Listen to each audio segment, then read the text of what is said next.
Wow, super ಕ್ರಿಸ್ಪಿಯಾಗಿ ಉಂಟಲ್ಲ. Just ಒಂದು ಓಪನ್ ಮಾಡು. ಹಾಯ್ ಎಲ್ಲರಿಗೂ. ಇವತ್ತು ನಾನು ವೆಜ್ ಸ್ಪ್ರಿಂಗ್ ರೋಲ್ಸ್ ಹೇಗೆ ಮಾಡೋದು ಅಂತ ಹೇಳಿಕೊಡ್ತೇನೆ. ಬಹಳಷ್ಟು ಜನ ಸ್ಪ್ರಿಂಗ್ ರೋಲ್ಸ್ ಮನೆಯಲ್ಲಿ ಮಾಡ್ಲಿಕ್ಕೆ ಹೋಗುದಿಲ್ಲ, ಯಾಕಂದ್ರೆ ಅದರ ಶೀಟ್ಸ್ ಎಲ್ಲ ಮಾಡ್ಲಿಕ್ಕೆ ತುಂಬಾ ಹೊತ್ತು ತಗೊಳ್ಳುತ್ತೆ, ತುಂಬಾ ಕಷ್ಟ ಕೂಡ. ಹಾಗಾಗಿ ನಾನು ಮನೆಯಲ್ಲಿ ಬ್ರೆಡ್ ಅನ್ನ ಯೂಸ್ ಮಾಡಿ ಇದನ್ನ ಹೇಗೆ ಮಾಡಬಹುದು ಅಂತ ಹೇಳಿಕೊಡ್ತೇನೆ. ಅದಕ್ಕಿಂತ ಮುಂಚೆ ನನ್ನ ರೆಸಿಪೀಸ್ ಎಲ್ಲ ನಿಮ್ಗೆ ಇಷ್ಟ ಆಗ್ತಾ ಇದ್ರೆ ವಿಡಿಯೋಗೊಂದು ಲೈಕ್ ಕೊಡಿ, ಹಾಗೆ ವಿಡಿಯೋವನ್ನ ಫ್ರೆಂಡ್ಸ್ ಜೊತೆ ಫ್ಯಾಮಿಲಿ ಜೊತೆ ಎಲ್ಲ ಶೇರ್ ಮಾಡಿ. ಈಗ ಫಸ್ಟಿಗೆ ಸ್ಟಫಿಂಗ್ ಅನ್ನ ರೆಡಿ ಮಾಡುವ. ಇದಕ್ಕೆ ನಾನು 2 ಟೇಬಲ್ ಚಮಚದಷ್ಟು ಎಣ್ಣೆನ ಹಾಕ್ತಾ ಇದ್ದೀನಿ. 1 ಟೇಬಲ್ ಚಮಚದಷ್ಟು ಬೆಳ್ಳುಳ್ಳಿನ ಚಿಕ್ಕ ಚಿಕ್ಕದಾಗಿ ಕಟ್ ಮಾಡಿ ಹಾಕ್ತಾ ಇದ್ದೀನಿ. ಹಾಗೆ 1 ಟೇಬಲ್ ಚಮಚದಷ್ಟು ಶುಂಠಿಯನ್ನು ಕೂಡ ಚಿಕ್ಕ ಚಿಕ್ಕದಾಗಿ ಕಟ್ ಮಾಡಿ ಹಾಕ್ತಾ ಇದ್ದೀನಿ. 1 ಹಸಿ ಮೆಣಸಿನಕಾಯಿನ ಚಿಕ್ಕ ಚಿಕ್ಕದಾಗಿ ಕಟ್ ಮಾಡಿದ್ದೀನಿ. ಇದಷ್ಟೊಮ್ಮೆ ಮಿಕ್ಸ್ ಮಾಡುವ.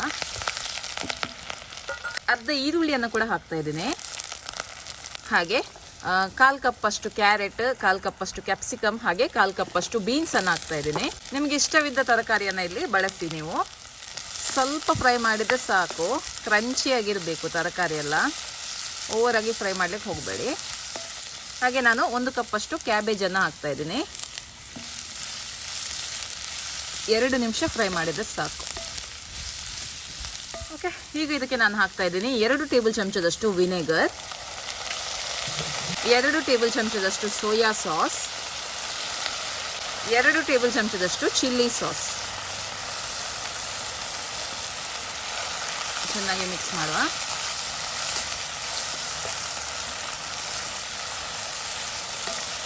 ಈಗ ಇದಕ್ಕೆ ರುಚಿಗೆ ಸ್ವಲ್ಪ ಉಪ್ಪನ್ನು ಹಾಕ್ತಾ ಇದ್ದೀನಿ. ಹಾಗೆ 1/4 ಚಮಚದಷ್ಟು ಪೆಪ್ಪರ್ ಪುಡಿಯನ್ನು ಹಾಕ್ತಾ ಇದ್ದೀನಿ. ಓಕೆ, ಒಮ್ಮೆ ಮಿಕ್ಸ್ ಮಾಡುವ. ಓಕೆ ನೋಡಿ, ಈಗ ಸ್ಟಫಿಂಗ್ ರೆಡಿ ಆಗಿದೆ. ಇಷ್ಟಾದರೆ ಸಾಕು, ಕ್ರಂಚಿಯಾಗಿರ್ಬೇಕಿದು. ಓಕೆ, ಈಗ ನೆಕ್ಸ್ಟ್ ಶೀಟ್ಸನ್ನು ರೆಡಿ ಮಾಡುವ. ಓಕೆ, ಈಗ ಸ್ಪ್ರಿಂಗ್ ರೋಲ್ ಇದ್ದು ಶೀಟ್ ಮಾಡಲಿಕ್ಕೆ ಇಲ್ಲಿ ನಾನು ಬ್ರೆಡ್ಡನ್ನು ತಗೊಂಡಿದ್ದೀನಿ. ಫ್ರೆಶ್ ಬ್ರೆಡ್ಡನ್ನೇ ಯೂಸ್ ಮಾಡ್ಕೊಳ್ಳಿ. ಫ್ರಿಜ್ಜಲ್ಲೆಲ್ಲ ಇಟ್ಟು ನೀವು ಮತ್ತೆ ಯೂಸ್ ಮಾಡಬೇಡಿ, ನಿಮಗೆ ಸರಿಯಾಗಿ ಬರುವುದಿಲ್ಲ. ಓಕೆ, ಫಸ್ಟಿಗೆ ಇದರದ್ದು ಕಾರ್ನರ್ ಸೈಡ್ಸನ್ನೆಲ್ಲ ಕಟ್ ಮಾಡುವ. ಓಕೆ, ಇದನ್ನು ವೇಸ್ಟ್ ಮಾಡಲಿಕ್ಕಿಲ್ಲ, ಇದನ್ನು ನಮಗೆ ಯೂಸ್ ಮಾಡಲಿಕ್ಕೆ ಉಂಟು. ಬ್ರೆಡ್ ಕ್ರಮ್ಸ್ ಅನ್ನು ಮಾಡ್ಲಿಕ್ಕೆ ಉಂಟು ಇದರಿಂದ. ಓಕೆ, ನೀಟಾಗಿ ಈ ಥರ ಕಟ್ ಮಾಡುವ. ನಾನಿಲ್ಲಿ ಸುಮಾರು 8 ಬ್ರೆಡ್ಡನ್ನು ಯೂಸ್ ಮಾಡ್ತಾ ಇದ್ದೀನಿ. 8 ಬ್ರೆಡ್ ಅಂದರೆ 8 ಸ್ಪ್ರಿಂಗ್ ರೋಲ್ಸನ್ನು ನೀವು ಮಾಡ್ಬೋದು. ಓಕೆ,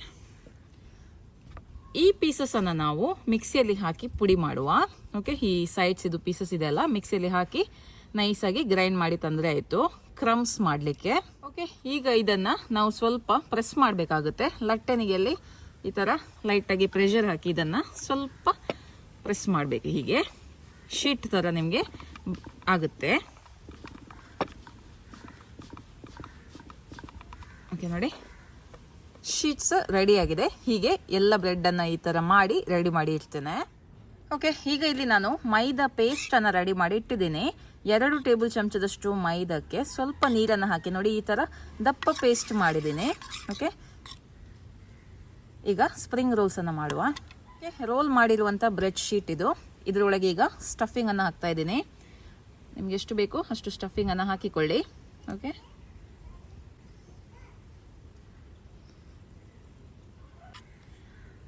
ಸೈಡ್ಸಿಗೆ ಈ ಥರ ಹಾಕುವ. ಈ ಥರ ಹಾಕೋದ್ರಿಂದ ಬೈಂಡಿಂಗ್ ಮಾಡಲಿಕ್ಕೆ ನಿಮಗೆ ಸುಲಭ ಆಗ್ತದಂತ. ಬೇಕಿದ್ರೆ ನೀರನ್ನು ಕೂಡ ಯೂಸ್ ಮಾಡ್ಬೋದು, ಅದೇ ನಾನು ಮಾತ್ರ ಇಲ್ಲಿ ಮೈದಾ ಪೇಸ್ಟನ್ನು ಯೂಸ್ ಮಾಡ್ತಾ ಇದ್ದೀನಿ. ಓಕೆ, ಈಗ ಇದನ್ನು ರೋಲ್ ಮಾಡಬೇಕಷ್ಟೇ. ನೋಡಿ, ನೀಟಾಗಿ ನಿಧಾನಕ್ಕೆ ರೋಲ್ ಮಾಡಿದರೆ ಆಯಿತು.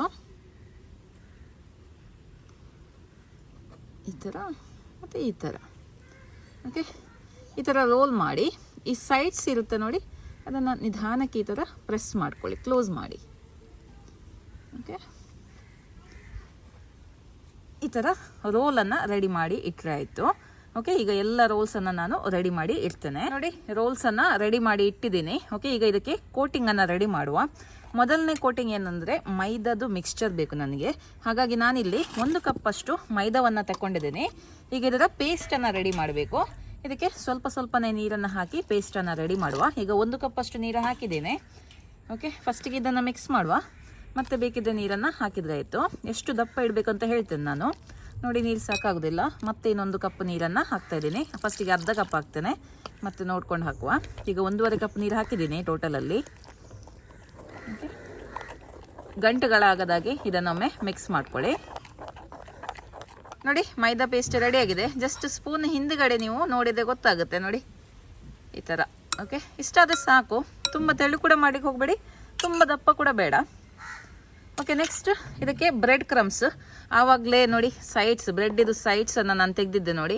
ಅದನ್ನು ಮಿಕ್ಸಿಯಲ್ಲಿ ಹಾಕಿ ಪುಡಿ ಮಾಡಿ ಸ್ವಲ್ಪ ಹೊತ್ತು ತವದಲ್ಲಿ ಇದನ್ನು ರೋಸ್ಟ್ ಮಾಡಿದ್ದೀನಿ. ರೋಸ್ಟ್ ಮಾಡಬೇಕು, ಇಲ್ಲಾಂದರೆ ನಿಮಗೆ ಕ್ರಿಸ್ಪಿನೆಸ್ ಬರಲ್ಲ. ನಿಮಗೆ ಕ್ರಿಸ್ಪಿಯಾಗಿ ಬರಬೇಕು ಸ್ಪ್ರಿಂಗ್ ರೋಲ್ಸ್ ಅಂದರೆ ಈ ಬ್ರೆಡ್ ಕ್ರಮ್ಸನ್ನು ಸ್ವಲ್ಪ ನೀವು ರೋಸ್ಟ್ ಮಾಡಬೇಕು. ಓಕೆ, ಈಗ ಸ್ಪ್ರಿಂಗ್ ರೋಲ್ಸ್ ಹೇಗೆ ಮಾಡೋದು ಅಂತ ನೋಡುವ. ಈ ರೋಲನ್ನು ಇದರೊಳಗೆ ಪೂರ್ತಿಯಾಗಿ ಡಿಪ್ ಮಾಡ್ಕೊಳ್ಳಿ ನೋಡಿ ಈ ಥರ. ಒಮ್ಮೆ ಡಿಪ್ ಮಾಡಿ ಈ ಥರ ತೆಗಿಬೇಕು. ತಕ್ಷಣಕ್ಕೆ ತೆಗೆದು ಬ್ರೆಡ್ ಕ್ರಮ್ಸ್ ಮೇಲೆ ಹಾಕಬೇಕು ಇದನ್ನು. ಓಕೆ, ಈ ಥರ ಬ್ರೆಡ್ ಕ್ರಮ್ಸ್ ಮೇಲೆ ಹಾಕಿ ಚೆನ್ನಾಗಿ ಈ ಥರ ಕೋಟ್ ಮಾಡ್ಕೊಳ್ಳಿ. ಎಲ್ಲ ಸೈಡಿಂದ ಕೂಡ ಒಳ್ಳೆ ರೀತಿಯಲ್ಲಿ ಕೋಟ್ ಮಾಡ್ಕೊಳ್ಳಿ. ಓಕೆ, ನೋಡಿ ಈ ಥರ ಒಳ್ಳೆ ರೀತಿಯಲ್ಲಿ ಕ್ರಮ್ಸಲ್ಲಿ ಇದನ್ನು ಕೋಟ್ ಮಾಡಬೇಕು. ಓಕೆ, ಈಗ ಇದು ರೆಡಿ ಆಗಿದೆ. ಇನ್ನು ಇದನ್ನು ಫ್ರೈ ಮಾಡುವ. ನೋಡಿ ಎಲ್ಲ ರೋಲ್ಸನ್ನು ರೆಡಿ ಮಾಡಿ ಇಟ್ಟಿದ್ದೀನಿ. 10 ನಿಮಿಷ ಹೀಗೇನೆ ಬಿಟ್ಟು ಮತ್ತೆ ಫ್ರೈ ಮಾಡುವ. ತಕ್ಷಣಕ್ಕೆ ಬೇಕಿದ್ರೆ ಮಾಡ್ಬೋದು, ಆದರೆ 10 ನಿಮಿಷ ಬಿಟ್ಟು ಮಾಡಿದರೆ ನಿಮಗೆ ಕೋಟಿಂಗ್ ಎಲ್ಲ ಸರಿಯಾಗಿ ನಿಲ್ಲುತ್ತೆ ಅಂತ, ಒಳ್ಳೆ ಸೆಟ್ ಆಗುತ್ತೆ ಅಂತ. ಆಯ್ತಾ, ನಾನು 10 ನಿಮಿಷ ಬಿಟ್ಟು ಫ್ರೈ ಮಾಡ್ತೇನೆ ಇದನ್ನು. ನೋಡಿ ಎಣ್ಣೆ ಒಳ್ಳೆ ರೀತಿಯಲ್ಲಿ ಕಾದಿದೆ. ಈಗ ಇದನ್ನು ಫ್ರೈ ಮಾಡುವ.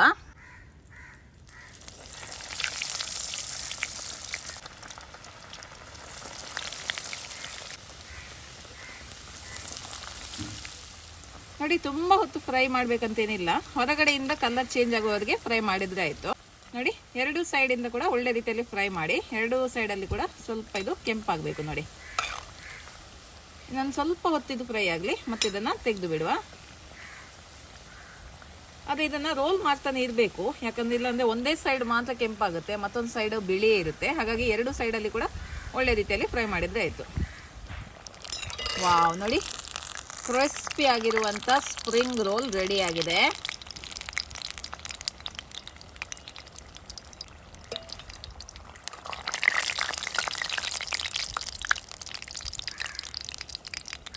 ಓಕೆ, ನೋಡಿ ಕ್ರಿಸ್ಪಿ ಆಗಿರುವಂಥ ಸ್ಪ್ರಿಂಗ್ ರೋಲ್ ರೆಡಿ ಆಗಿದೆ. ನೋಡಿ ಎಷ್ಟೊಂದು ಕ್ರಿಸ್ಪಿ ಆಗಿದೆ ಅಂತ ನಾನು ನಿಮಗೆ ಜಸ್ಟ್ ಸೌಂಡ್ ಮಾಡಿ ತೋರಿಸ್ತೇನೆ. ನೋಡಿ, ವಾವ್, ಸೂಪರ್ ಕ್ರಿಸ್ಪಿಯಾಗಿ ಉಂಟಲ್ಲ. ಜಸ್ಟ್ ಒಂದು ಓಪನ್ ಮಾಡು. ನೋಡಿ ಸೂಪರ್ ಆಗಿದೆ. ಟೇಸ್ಟ್ ಮಾಡಿ ನೋಡುವಲ್ಲ. ಓಕೆ, ಟೇಸ್ಟ್ ಮಾಡುವ ಸಮಯ. ಮಕ್ಕಳು ಬಂದಿದ್ದಾರೆ, ನಾಗ ಮತ್ತು ಭೀಮಾ. ಓಕೆ, ಟೇಸ್ಟ್ ಮಾಡಿ ಹೇಳಬೇಕು. ಓಕೆ, ತಗೊಳ್ಳಿ.